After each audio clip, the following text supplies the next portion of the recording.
Salon, good morning, Anambra. I want to welcome you onto this special segment of Good Morning, Anambra. That is the discussion segment. What we have today is, will I say, is a bomb or what?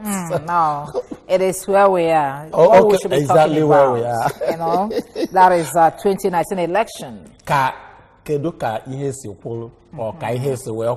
That's state of play. Yeah, state of play. I see.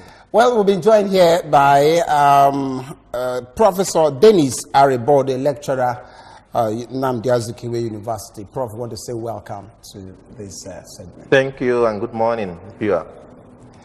Also, we have APC Chief 10 and the person of Chief Ike Chidolue. Chief, I want to say welcome. How Chief? Oh, you Chief. A Chief. Okay. Anyway, good morning, everybody. Thank you for having me. Oh, well, all about his. Well, it's like an Igbo man, not like a chief. Oh, welcome. Okay. What we have is 2019 election state of play. That's exactly what we want to talk about now. We want to first of all begin by asking you what's your view on the ongoing issues of re-election election reordering. And the presidency and the National Assembly seem to disagree. There is discordant tune concerning this election reordering. What do you think should come first? Which one do you think will come first? I mean, the legislative arm is free to raise any bill that they want, push any bill that they want, get it passed if they have the number. But, you know, there are things that people push, you know, it's just pure. It's not like they're trying to add value to the polity. There's no value. The only value they are trying to add is our personal gains. They want to drive certain personal issues. These are not issues that are personal to the electorates that got them there.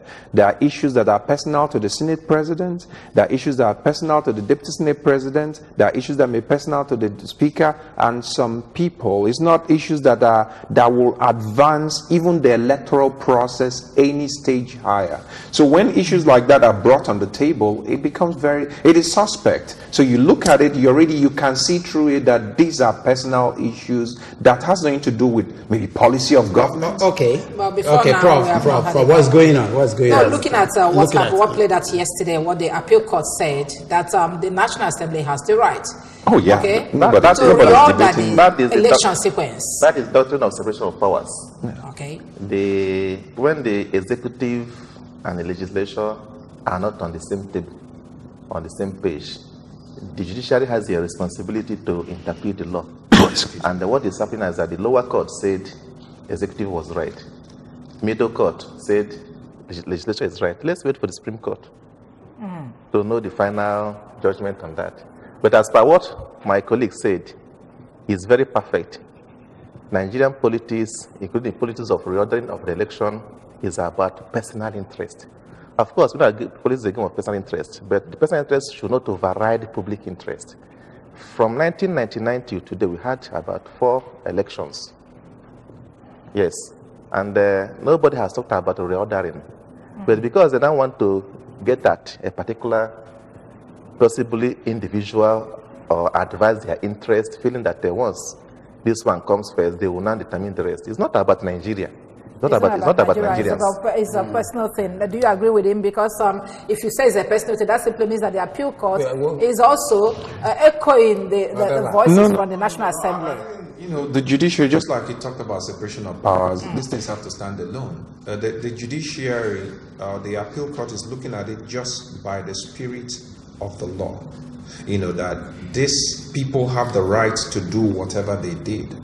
But the executive arm that executes the law, there are some laws that you bring forth. It's just like passing a budget. You may pass a budget, you may bring a budget, the federal government may push for a budget of $10 billion. Okay. And you pass it, doesn't mean that the money is there to be spent. Okay. You know, so you bring it up, you bring this law up, and the executive that is going to execute it look at it and say, this is not in the interest of the people that are serving. Let's now look at INEC, the umpire responsible for the election. Do you think they are ready for this, based on the indication that we are still talking about the budget, which they actually present about 400 billion for the election?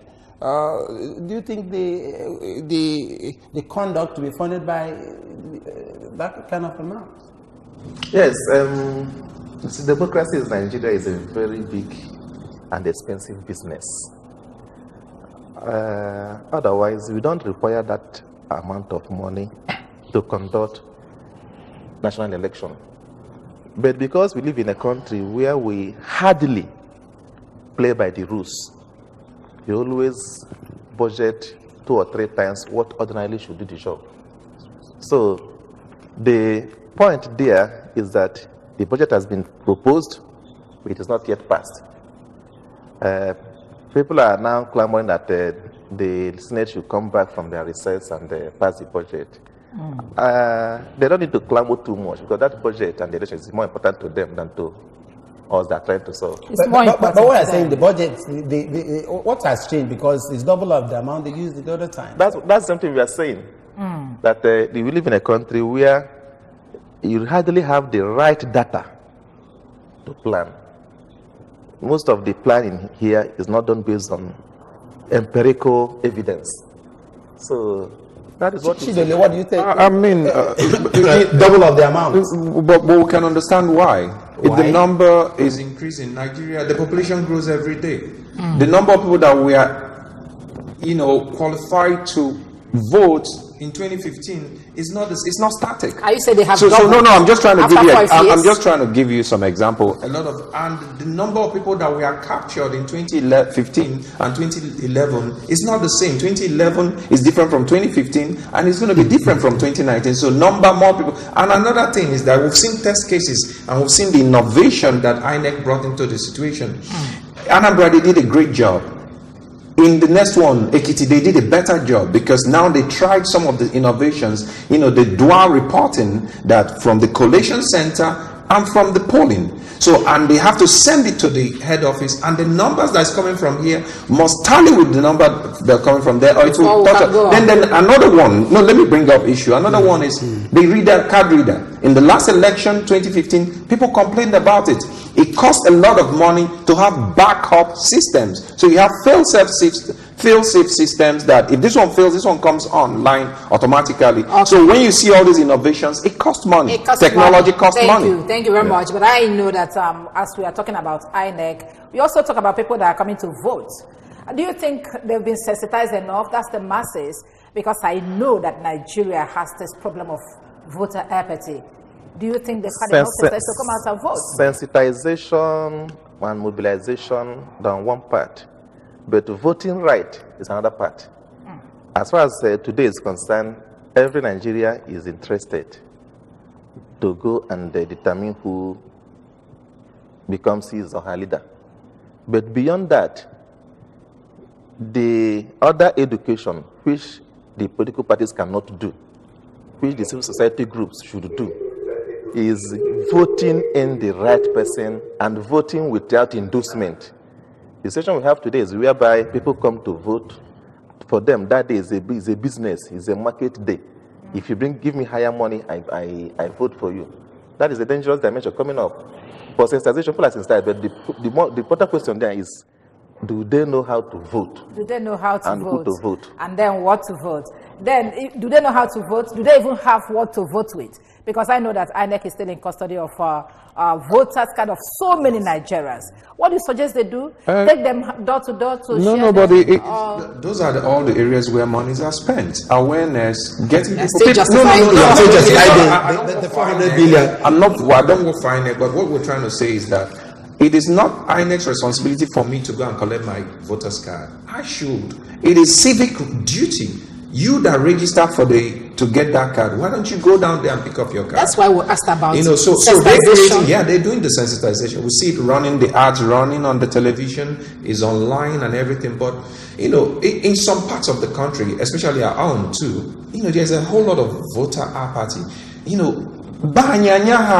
Elo voters time, as no offense day. If I get met to a switch 10, This what do we do to make a people know our that this is civic here? duty. When it comes to business, when it comes to leadership, It is because perhaps they have not received anything. It's mainly because Professor Aribodo into power with all the promises of what he yeah, does. yeah, And yeah. then he goes there and did not do anything. Perhaps he wouldn't want to come out You and have say, no, what is it? No. You want the result or the solution is not to sit back. You vote for him, then 4 years later, Omero, then it's You vote him out. you come out and express your disgust. You come out and say, give him that red card. Just like in some legislators are being told, you cannot return on wearing email. Some governors are being told, we cannot give you our party platform again. On wearing email in the past You want us to say 4 something, years. Prof? yes. The voter apathy is because of the failure of governance. People want to go to good schools, they don't have good schools. They want to go to good hospitals, they don't have good hospitals. They want to apply their local rules and do their farm produce, it's not there. And the person will say, why am I coming out to do this thing again? But that is a defeatist approach. The greatest approach is that the parties themselves, like you see what happened in South Africa, when Zuma was failing, what happened? The party itself corrected the situation by bringing in a new person, but without waiting for the people to revote. The party itself. Yes. And do you think we have gotten to that level where the party will... we don't even have a party in Nigeria. We don't even What have a party. we just have platform. Now let's come to this. The political atmosphere is somehow becoming, I would say, funny anyway, because over time, sometime last week, the Senate President Saraki and the Deputy Senate President Ekweremadu residents were barricaded. We heard about that in the news, and the Nigerian police wanted to stop the presiding of the Senate President, so to speak. And also several members of APC defected to PDP. What we're saying is the presidency, what is the presidency afraid of? And are they really responsible for this? Yes, Let me start from you. I mean, let's start by talking about the defection issues. People are moving. It's election season. People are going to realign. But if you listen to the people that are moving, none of them have said. Saraki didn't say that it is because of a government policy that did not work right, or is a result of what the party policy that they did not follow. Most of people are realigning with that either because the party said we cannot guarantee, because actually, most of people that defected came from PDP, and they are used to, when it comes to election, they get automatic ticket. So now in this period, they are equally insisting. If you look at the conditions the APC gave to the party, they want the automatic ticket guaranteed. The Senate President wants the party to guarantee him that once he gets back, he's going to get his seat. And you see them getting tickets? That is going to disenfranchise the other people that want to run for the same office. No, they came in that they embraced the change agenda, and now they want still some things that they came from Egypt with, and they say, no, you go, it is a change agenda. Are you by implication saying that the presidency ordered the barricading of the houses of Ekweremadu and Saraki? We're talking about defection, we're not talking about... We are talking about, you still all of them are political, what is the political atmosphere? Then when it comes to, the police barricading the resident, there are things that are irresponsible. It doesn't matter whether you're in PDP or APC. If the Inspector General of Police goes to barricade the residence of the Senate President, that is irresponsible. I mean, it has nothing to do with the president. That is irresponsible. That is no, and it has nothing to do with the president. Yes. That the president doesn't have to micromanage the police chief. You are there as an IG. You're there to do follow your scope of work. You don't go. Yeah, you are appointed. Doesn't mean that before you take an action that the president have to babysit you. If you have to babysat, why are you there? And what has the presidency said about that if they are not behind it? What have they said? I don't speak for the presidency. Okay, thank you. I can speak as a party member. I can give informed opinions about party situation. I'm not going to speak for the presidency, but I'll give opinion as somebody that supports the administration. So I assume we believe that his presidency gave the order. We shouldn't assume. Those are over. That's a big assumption. Allow the prof to say, yes. The presidency may not necessarily give the order. What we have playing out is symptoms of weak institutions. That is what is playing out in Nigeria. The police is an institution. It is very weak. I think it is either Obama or Clinton that once told us to build for strong institutions and not strong individuals. Even in the state governments, you see people overreacting to small issues because they want to be seen to be protecting the governor or the president or whatever. So it is because of that weak institutions. And these defections you see, for us, it is not something new that has been happening. Just yesterday, the presidency announced that the president will be going on a 10-day holiday vacation in the UK. And many are wondering, why now? Onye be ana boko ona chuke. Chidulu. I mean, because we have to look at it empirically. People are moving from party, just like you remember the other day, Saraki and Tambuwal were saying that they couldn't get a juicy position for Nokwara indigene. Tambuwal said there was no juicy position for Sokoto indigene. So these things is not about policies, it's about personal move. And if people are moving from one party to another, they are free to move. That's actually part of the things that the president represents. You are free to move. Nobody's going to persecute you from moving. So he moves 10 days holiday. I mean, it's part of his constitutional right. You can't take it away from you. You have your constitutional right in this job. In your job description, you take your leave. Maybe you have 25 days in a year. And you can spread it anyhow you want to spread it. Okay, but I mean, people going on living from one party to another. So no problem. Let's get to Prof. If workers are actually agitating on what you go on holiday. No, but which workers? I mean, let me understand. I'm asking. No, I know, but you're throwing an equation that concerns us because in Durham, if workers are, but do you like workers are paid old or something? Defection. All right. Defection. All right. Okay. Is a party all right, affair, apart from reflection now, let's now assess APC government, please, Prof. We know that they've been here for 3 years. Okay, what will you say they've achieved? And as they still have 1 year running, and then they're campaigning for the next for 2019 to continue 2019. The truth is that Nigerians are not happier under this government. The indications are there. They are not happier. They are more fearful. They are more afraid of going out and coming in. They don't travel with ease. Is that supposed to be an achievement on the side of the APC government? There's supposed to be an achievement. Happiness is one of the indices of. No, what I'm saying, what tangible thing have they achieved? And where do you think they can improve? If they have not achieved anything, at least the so-called democracy, which I call civilian rule, is still on. It's still on. Thank you very much.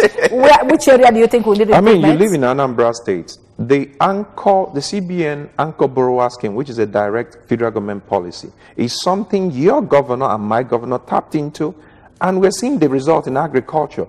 And it is because as at the time, you can actually look at it, because people that are like, look, as at the time the administration got into power, you have a foreign reserve that was at 30 billion. You had an SS crude account that was completely depleted. You had the crude oil that was selling from $120 to $30 a barrel. You had a crude oil daily production that dropped from 2.3 million barrels a day to 1.8 million. No. We want to see where we are. Just look at it, because I'm an oil person. I've been in the industry for several decades. So you have an economy that is oil dependent, and an economy that was coming out with over 420 billion revenue that did not invest in infrastructure. And if you want to dilute a recession, you spend your way out. And the little they had, they started spending it on the roads. Are you and saying they started spending it in agriculture. Of course, it's just in agriculture. No, your railway is busted back to life. You know, so you look at these things, it's going to... Do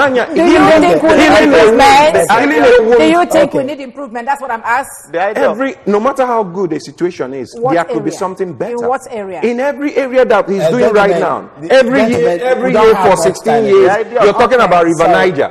You know, the bridge is coming back to life.